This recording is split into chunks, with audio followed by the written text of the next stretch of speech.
Hello, everyone, and welcome. Thank you for joining us for today's webinar. We're very excited to be joined by Roch from the A.O. Smith team, and I'll let him introduce himself in just a few moments. I'm going to pull up some slides here as we get started. And while folks are joining here, want to just mention that we'll have a significant amount of time at the end of this conversation for Q&A because we want to keep this fairly conversational and pick Roch's brain as much as we can. So please do send us your questions in the various chat features. If you're on LinkedIn watching this, feel free to use the Q&A function directly.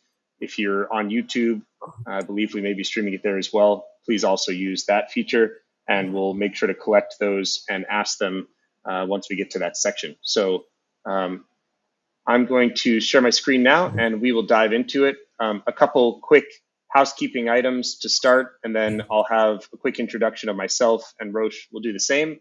Then he's got a presentation for somewhere like 10 to 20 minutes going through some of the thoughts that the A.O. Smith team has in terms of the water heater space and flexibility more broadly within the United States and looking into the future there.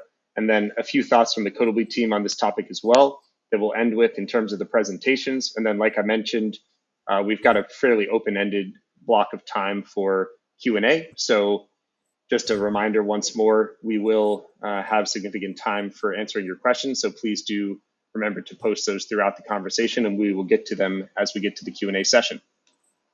So without further ado, a quick couple of housekeeping items. This webinar is being recorded. For those of you that want access to the slides and to the recording, they will be made available as they are with all of Codibly's webinars on our website within a few days of the end of the webinar. So please be patient, and we'll make sure that that gets up there. And I'll also be sending out the recording and a link to where that can be found to all of the attendees, just as a way of following up so that you can find them easily. So please don't worry about that. We'll make sure that you get those so you can take a look at anything that we discuss afterward. And as I mentioned, just one more final reminder, if you have any questions, please do feel free to drop those in the chat on LinkedIn or wherever you're watching this right now, and we will do our best to answer them towards the end of the presentation. And feel free also, I've got my email here, if you have any questions or need any other information from myself, or if you want to talk to Roch and the A.O. Smith team about some of your water heater questions and needs, happy to also put you in touch with him. So without further ado, I'm excited to welcome Roch, and maybe Roch, if you want to give a quick introduction to yourself and your role within A.O. Smith. Good morning, everybody. My name is Roch Naleway. I'm Market Development Manager for utility rebate programs across the United States for A.O. Smith. A.O. Smith is a 150-year-old company headquartered out of Wisconsin. Our North America operation is out of Tennessee. We've been in the water heater business for a long time. We're considered one of the big threes with significant market share for residential as well as commercial water heaters in the United States, and we are full stack manufacturer, meaning if there's a water heater solution that you need, we have it in our portfolio. My background really is in energy efficiency, demand response, water heating. And I've worked in spaces like the utilities. I worked for Portland General Electric for many years, building out their portfolio of demand response, products, and their virtual power plant, and have integrated a lot of different assets over time. And then on the water heater side, my first water heater promotion that I ran was in 2006. So a long time ago, sold a lot of water heaters directly to customers when I was working for a distributor and helped a lot of programs up and running. My role right now at A.O. Smith really is to promote energy efficient solution, take advantage of government and utility rebates, as well as, a small sliver of my work is with grid connected water heaters, make sure that we're present in programs across the country that are looking to build out distributed assets and grid flexibility. Great. Well, really excited to have you join us, Roch. And just a quick intro to myself. My name is Spencer Borison. I lead Codibly's US team. And so I'll give a little bit more background into who Codibly is for those who are not familiar as we go into my side of the presentation. But we're excited to be a partner to A.O. Smith on a project that we did together, helping them to gain some demand response capabilities with the OpenADR standard and the 2.0b protocol that the OpenADR Alliance provides. And we act as a partner to OpenADR and actually do a lot of different implementations of that standard for various clients across the industry. So we're excited to work with A.O. Smith in that capacity to help them to integrate with one of the leading demand response aggregators in the market through an OpenADR implementation. And so excited to talk today with Roch. And I think without further ado, we'll dive into it. And Roch, I'll pass the ball to you. Yeah, sounds good. So cover slides, turning water heaters to grid flexible assets, right? So that's a big statement there. And, just reflecting on that, when you look at the history of water heaters and especially electric resistant water heaters, for the most part, right, it's a forgotten appliance. It sits somewhere in a closet, a basement, a garage, and unless you're out of hot water, most people most customers in the United States or anywhere across the world, they don't really think about hot water a lot while it's available. And when you look at the technology perspective, there was nothing digital about electric water heaters for decades and decades over time. So most of the innovation we look at water heaters was durability, performance, things like that, and then obviously a cost game, driving the cost down to make the best water heater available at the lowest cost. And when you look at the technology development, right, a lot of movement has gone into digitizing those assets, putting better controls on, coming in with heat pump water heaters, things like that. And so a lot of enablement over the last, I would say, decade and a half has happened to take a water heater that previously, couldn't do any of those things, to making them digital and allowing it for, work with electronic devices. So if you look at the past, when somebody talked about grid flexible assets, they put a mechanical switch on a water heater. So it's a little box that sat on the water heater. You could put a timer, a so-called timer on it. You turn the water heater on and off. And, a lot of co-op utilities in the past, a lot of customers out there, they would use technology like that. That was a little old school in order to take advantage of energy savings you could generate from not operating the appliance 24/7. So going to the first slide. So what do we see in the landscape, right? So I'm ex-utility. I've worked for utilities for 10, 15 years in past jobs. And the utility business, if you really look at that, is one of the oldest and was probably one of the most boring businesses out there. So the grid was built out, 50-year-old technology, distribution assets were out in the field. Utilities really were just like looking at, I'm a generation provider, I'm a transmission provider. There's nothing out, in the customer world that I really have to manage. It's an old school grid.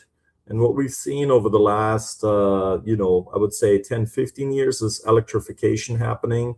A lot of assets coming online, EV charging, things like that have massive power use. And then obviously AI centers over the last 3 to 4 years popped up. I would say almost out of nowhere. Yes, there were data centers coming in, but now those data centers with AI, they use double the energy compared to a standard data center. The scale of it has gotten a lot bigger.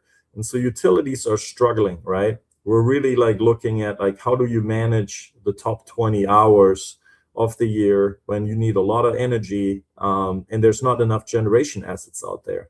So you're trying to obviously flatten the curve, manage your demand, so you don't have to build a power plant that you really only need to operate for 100 hours, right? So you're trying to manage the peak there. Other things that we're seeing in the market is aging generating assets, so coal power plants coming offline, things like that. They're essentially getting retired, end of life, and or they're not economical, right? So when you look at most coal power plants anymore, they're the most expensive assets to run to generate electricity.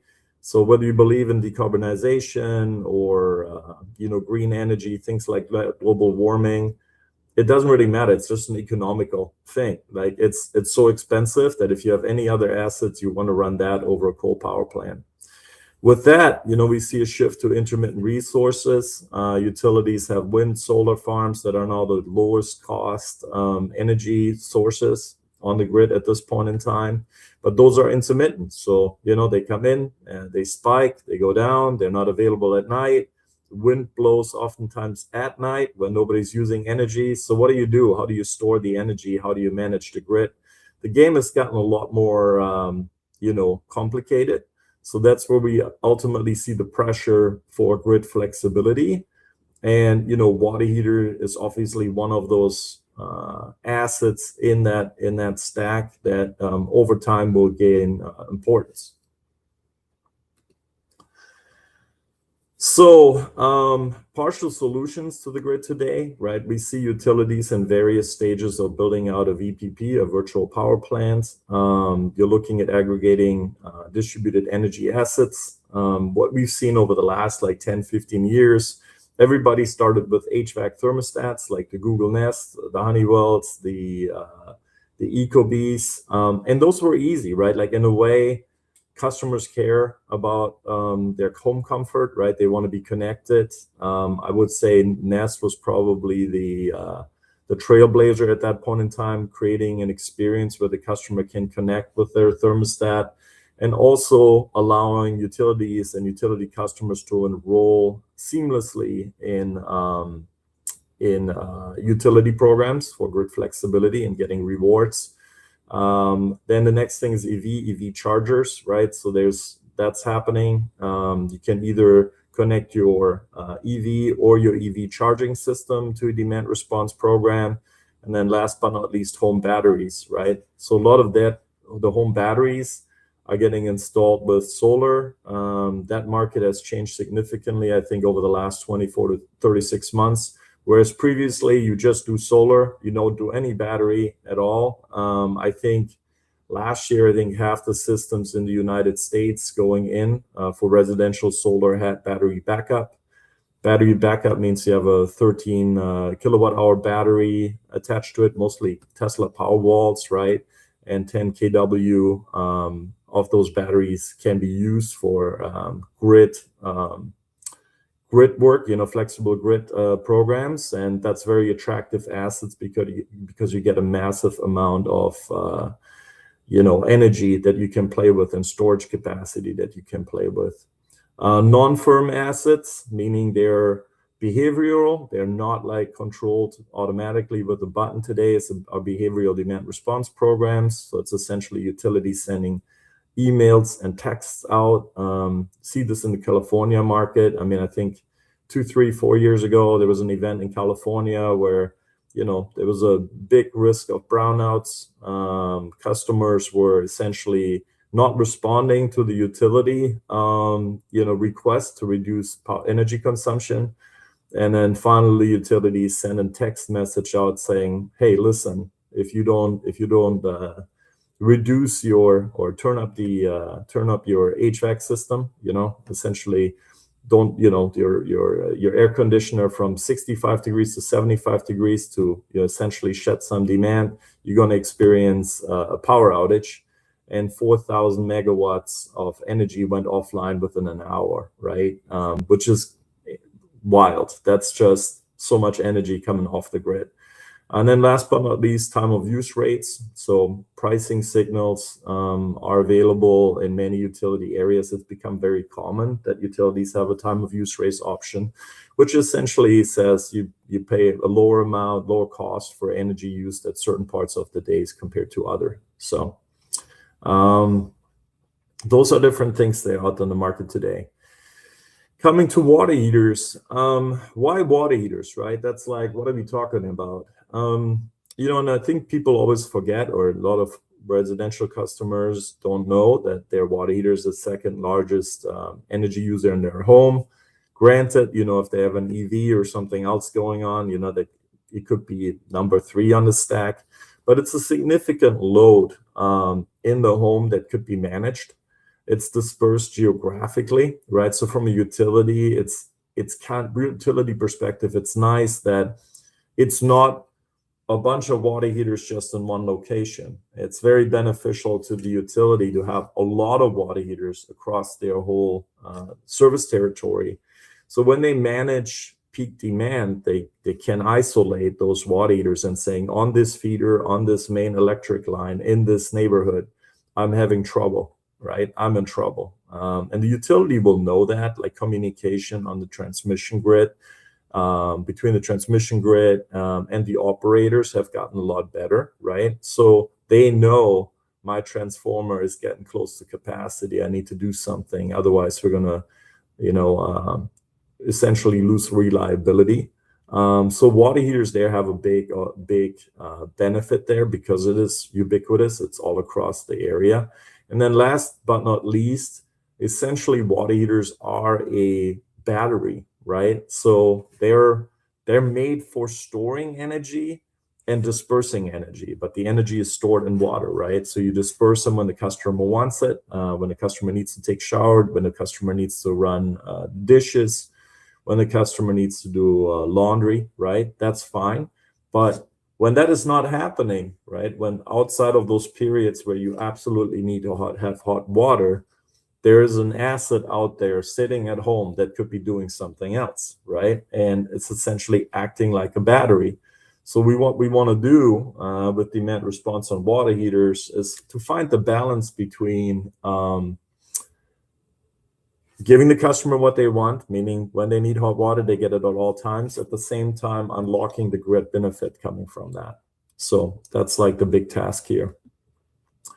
In terms of grid connectivity, water heaters today, like all heat pump water heaters out there, most of them out there are like CTA-2045 enabled at this point in time. So you have an EcoPort on there where you can put any sort of connectivity device on it. So you can use an LTE, like a cell phone, essentially to connect to the water heater. You can use a Wi-Fi module. You can use radio. And there's a standardization of commands that you can send to the water heater, essentially instructing the water heater, do this, do that, for the grid benefits and to enact grid flexibility.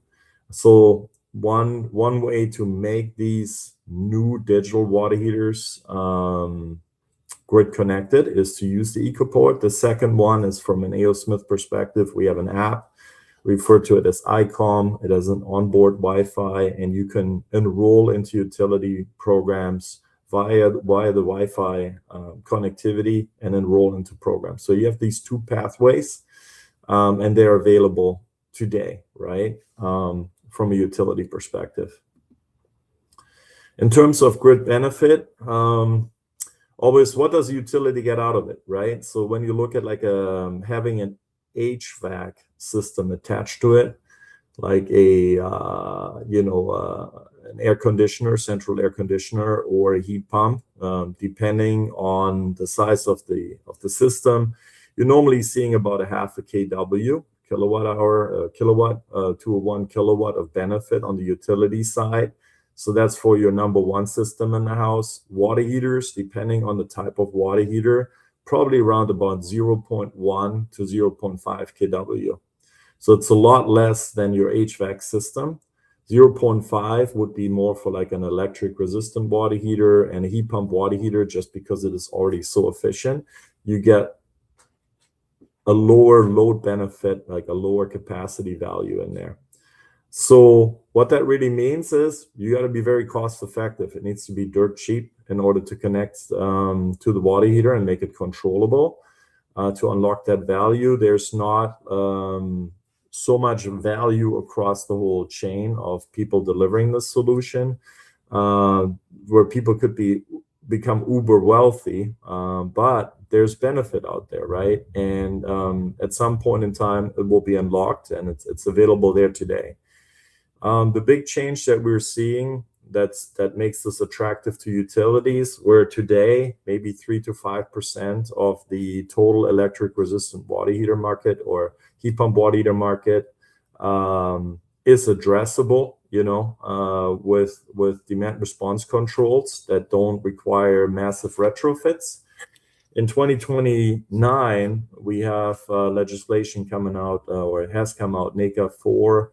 So any water heater, 35 gallons or larger, will need to become a heat pump water heater, which will essentially make millions of water heaters sold in the United States of America grid connectable at that point in time. So instead of having like a market share of 3 to 5% for heat pump water heaters, you're going to see 90% plus of electric water heaters be heat pump water heaters, having the technology, or at least the enablement technology on board where customers can connect.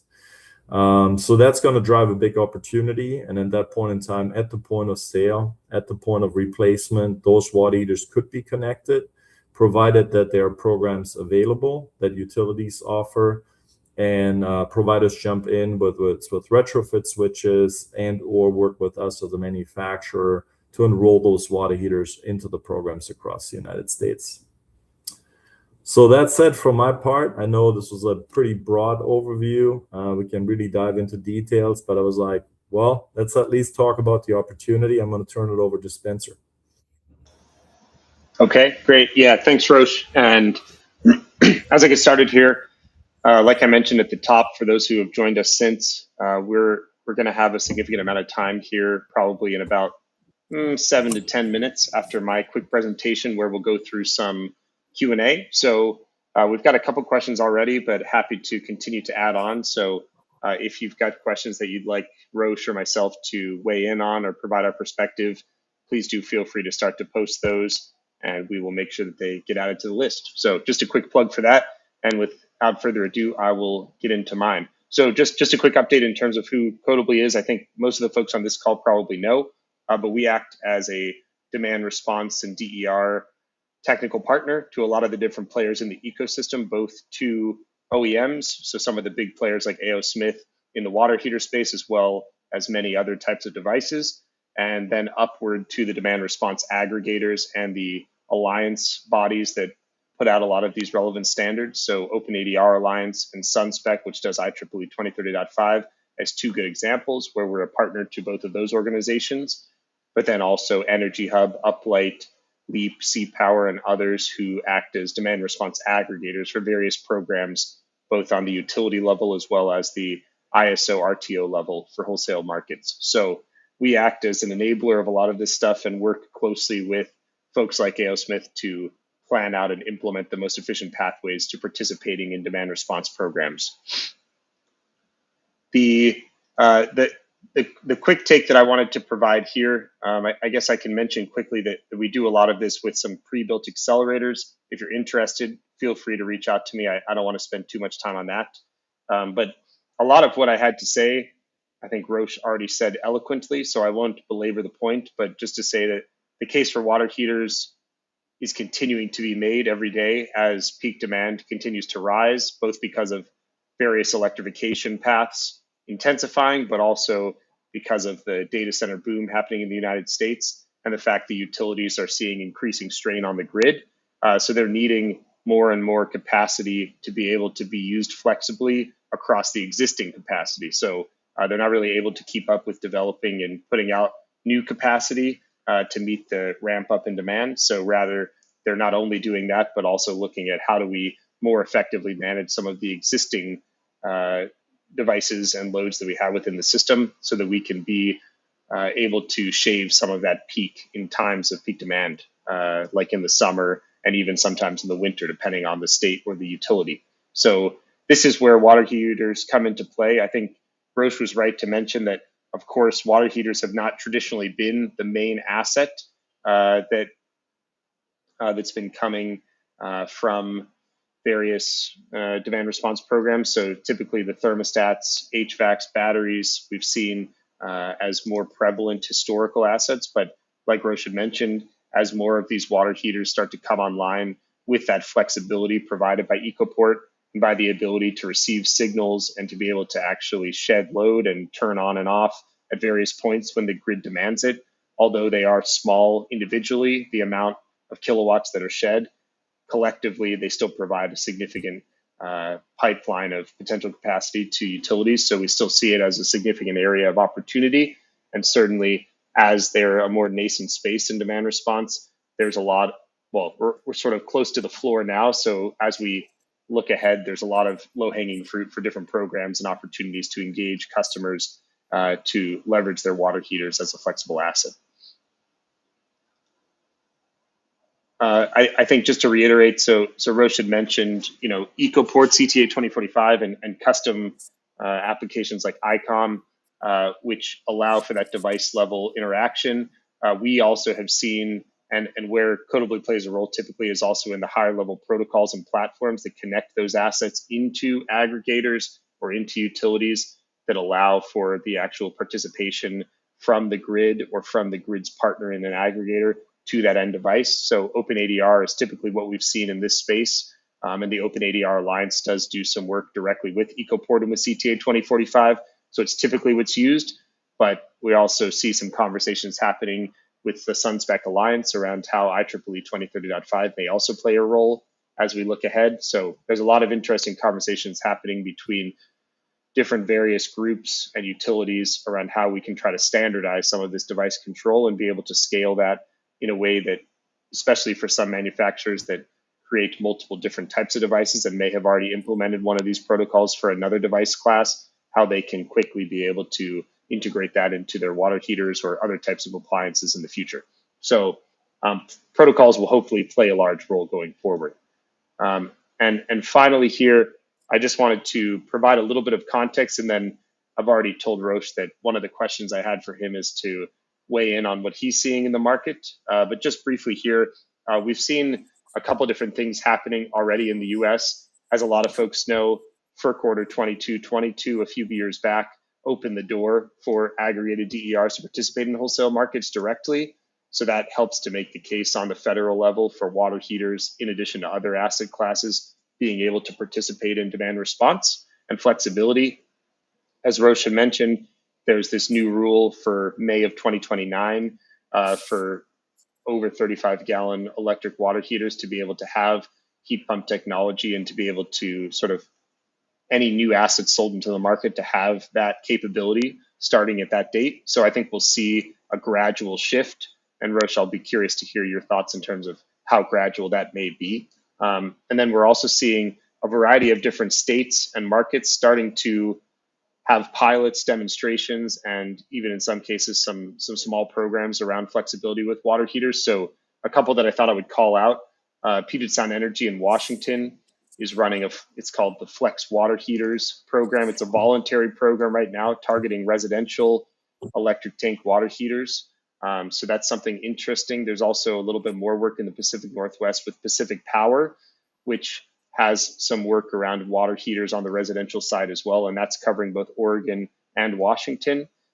We've also seen a demonstration project from NEEA and Bonneville Power Administration around the CTA 2045, and a demonstration they did there about deploying communication modules on heat pumps and electric resistance water heaters to validate load shifting and to help to create a pathway towards broader utility adoption. So a lot of action happening in the Pacific Northwest, but I would also call out there's some work that we're seeing at Dominion, which is more in the Southeast, the Mid-Atlantic, as well as in New York. There's a variety of different demonstrations across NYSERDA, New York Power Authority, Con Ed, and Orange and Rockland, all in the New York area. And then we're seeing some work done in SMUD's territory in California, so Sacramento. And so I guess all that to say that we're still in the early days, but there has been some early movement from certain states. As you can see, they're mostly bi-coastal, but that's not to say that there aren't opportunities across the whole country. And I guess that's where I'll pause.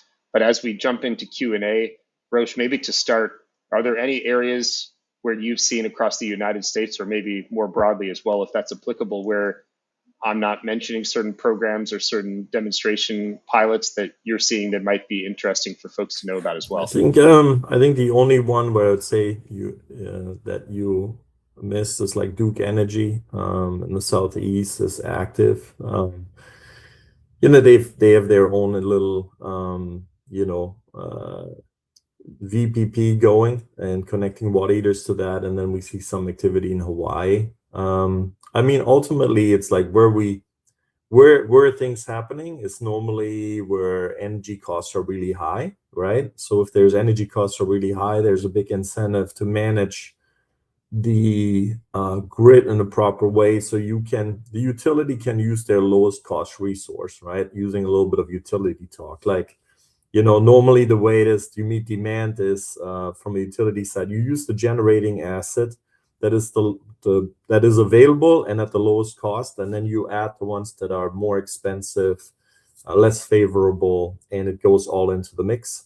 And then if you look at water heaters or any other distributed asset in the field, they're essentially competing, right? Water heaters are competing against a generating asset, right? So if it's a lower cost and it's available, they want to make that happen, right? So I would say the coastal areas have been obviously with the highest utility rates in the country, and then you also look at Hawaii, right, for its unique, dimensions there, where they were interested in having that grid flexibility in place.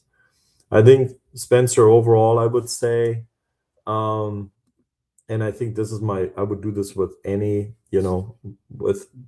with anything water heater related. It's not an if this is going to happen, it's a when it is going to happen, right? And when do you see massive acceleration?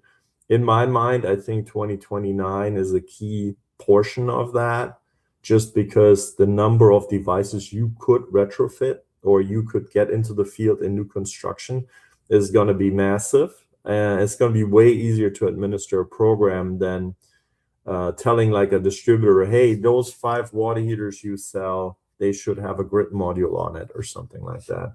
That's a much more difficult conversation than everything is able and capable of taking a grid command, go sell this widget and make sure it's connected. It's a much easier conversation. I think the biggest piece here is for utilities to make it easy, right? And market providers like us to make that easy on our side too, for people to participate. Yeah, no, I think that makes a lot of sense. And I guess maybe to dovetail on that point, in terms of the 2029 rule as a major driver, I guess given the timeline of that and the fact that, at least as I understand it, it's applying only to new devices that are sold into the market, I guess how long of a timeline do you anticipate, starting in 2029, if that's one of the key drivers here, given that there's a lot of existing devices that will not apply to that are already in homes as they're starting to be replaced throughout their useful life? How much longer do you think it takes to actually get to a fairly critical mass in terms of these water heaters with this capability being physically deployed in customers' homes? We will see millions of water heaters, right? Like if you look at it, assuming the split between gas and electric was like, 50-50, you're looking at a couple million water heaters, right? Single digits, but a couple million water heaters every year coming in. And the replacement rate, I mean, this is me like doing like a napkin calculations, like 6 to 7% of all water heaters fail every year, right? Assuming a life of 10 to 15 years for your water heater. 6 to 7% of all electric resistant water heaters will go out, break, needs to be replaced, right? Tank failure, not unrepairable, or so old that you don't want to fix it, right? Those are going to get replaced and they're going to be online already. And then Spencer, one important factor, Oregon, Washington, all electric resistant water heaters as well as heat pump water heaters have grid capability as of 2018. Because there was a mandate that the only water heaters sold in those states, the only electric resistant water heaters and or heat pump water heaters sold needed to be CTA 2045 enabled. So essentially those 2 states, there's a 7-8 year timeline of water heaters already that you could connect. Somebody would have to go back to them and enroll them either through the EcoPort or enrolling over an app, in order to make that happen. So they're there. It's going to go very fast. Yeah, no, it's great. And I guess maybe one other follow up on that piece is, do do you see, I mean, I guess what other enablers will help us go from, I guess, a selection of programs right now and a lot of pilots Yeah. to making this more mainstream? Anything else you think that's a major driver there? I think bringing the cost down, like for EcoPort, compatible devices, right? There's a couple of providers today that make devices that plug into, the water heater to make it controllable. Those devices, I would say, my personal opinion is like still very expensive, right? And on a residential product with a benefit of 0.1 to 0.5 kW, you add the device of the hardware, you add the device or the cost of program management, and then the cost of enrolling it into DERMS, controlling it in a VPP. Cost can easily get out of control. So I think across the whole like delivery chain, costs need to be cut out. And I think what the biggest piece is, in my personal opinion, right, it's almost like, when is a utility going to come in and saying, I'm going to do 100,000 devices a year? And maybe it's a split thing, you know what I mean? Maybe they say, I take 20,000, another utility takes 50,000, and they really commit to taking water heating in their area and saying, I want to get all of those connected. And for that, you need a big geographic area.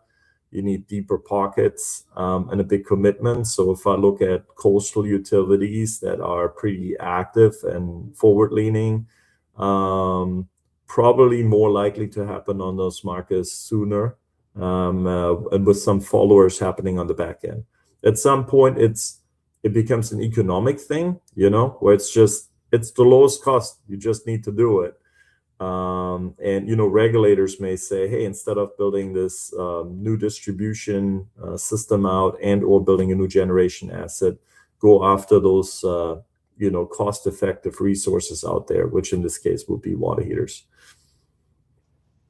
Yeah. Okay. Cool. And I guess maybe shifting gears a little bit, I'm not going to go into super detail with the project that we did together, but I guess just curious where A.O. Smith's head was at a high level in terms of the decision to consider working with a demand response aggregator versus, going at it alone or going through a direct utility integration. I guess I'm curious where the value to an A.O. Smith in the water heater space came in collaborating and trying to integrate with the demand response aggregator directly. I think for us, it's compatibility, right? And being able to execute like the latest protocols, that are becoming adopted in the market. So essentially meeting the market where it's at for standards and maintaining standard compatibility, because those, demand response controls, right? They're supposed to be ubiquitous. Not everything has been rolled out.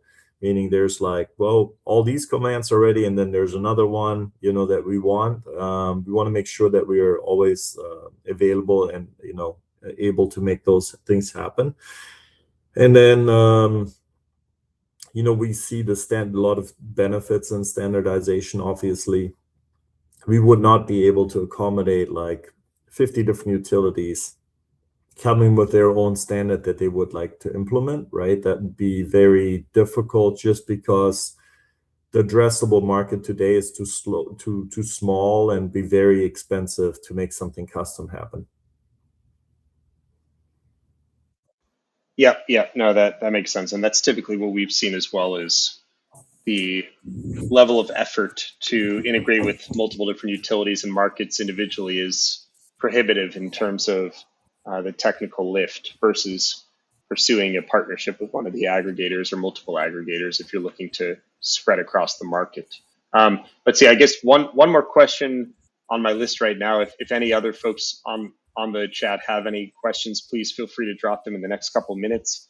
But maybe one more that I've got on my list here so far is just a question for you, Roch, about whether, across residential versus more commercial scale water heaters, if we see one or the other being perhaps a more logical fit for this flexibility, in your opinion.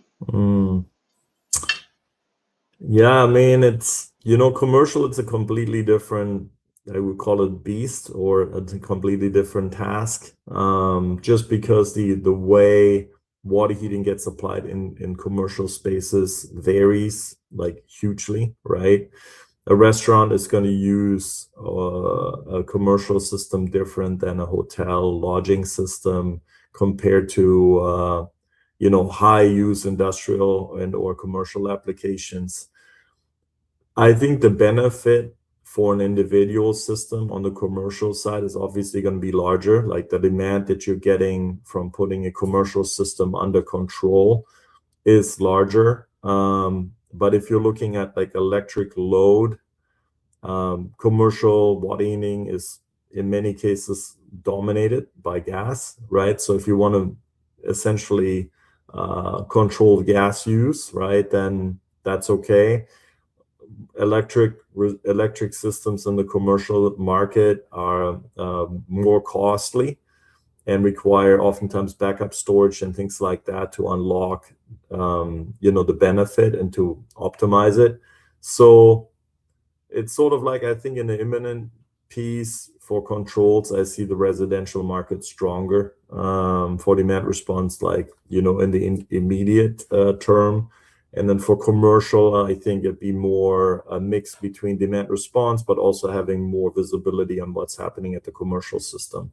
So there would have to be a customer benefit coming back from the controllability where they say, I know the health of my commercial water heating system. And, I want to make sure it's there 24/7, 365. And if something is wrong, I want to have early notifications that I need to get it serviced or, I need to get it replaced.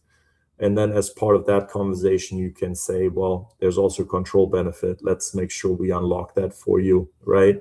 In many ways, in commercial applications, the water heater is oftentimes a critical asset, So if you will always prioritize security of the business, making sure your restaurant can open over enrolling your water heater into a commercial grid program, grid flexibility program that may or may not, work properly with your system. With that said, all the times that I've seen a grid flexible water heater detached or deployed in a market, I've not seen negative customer impacts, like flat out on residential application. I mean, a fraction of 1% comes back and saying you did something with my water heater, and it's mostly a perception issue. There's not actually anything happening with the water heater. Nothing happened. The customer just said, you touched my water heater, and now my water is hotter or colder, even though the water heater wasn't even controlled, you know what I mean, during that period, because you have like a 30 to 60 day baseline, period where nothing happens with the water heaters. People just see how it's operating before actual controls get deployed. So yeah, not too worried about controls, but yeah, I think or the customer impact with that, there's really very little to none. But I think imminently the residential market is probably gonna go sooner. Great. Well, I think that's all the questions that I see at the moment. I guess, Roch, anything that you think we missed, or any last points or parting words you want to share here before we wrap up the webinar today? Well, what I was encouraged is for utility partners or providers that do DERM software, VPPs, and or implementation contractors, I would always invite them to come talk to us as an industry partner, EO Smith, right? Like, come talk to us and have a conversation. We're available. We don't bite. We actually like engaging with utilities. We like sharing best practices. The beautiful thing about our role in this market, I see things across the whole country, right? So it's sort of like I see things that work really well in a territory. Somebody has figured it out. Somebody's doing a great job at deploying a program and getting the technical pieces done. And then I see programs that try to plan independently by themselves. And maybe they read a couple of white papers and maybe they study things, but they might not be aware that there's better ways, right? And we are always willing to share best practices and consult. We don't charge for that. Like, conversation doesn't cost you anything. You may get information you like or don't like or you disagree with, but it's an extra data point. And we oftentimes connect utilities and saying, well, how about you talk to the representative of the other utilities across the country that are running it and get some feedback and some insights, because we would like to see better programs, as well as sharing of best practices. It just helps everybody in there. And you know um, we like geeking out on that. Yeah, so really appreciate it.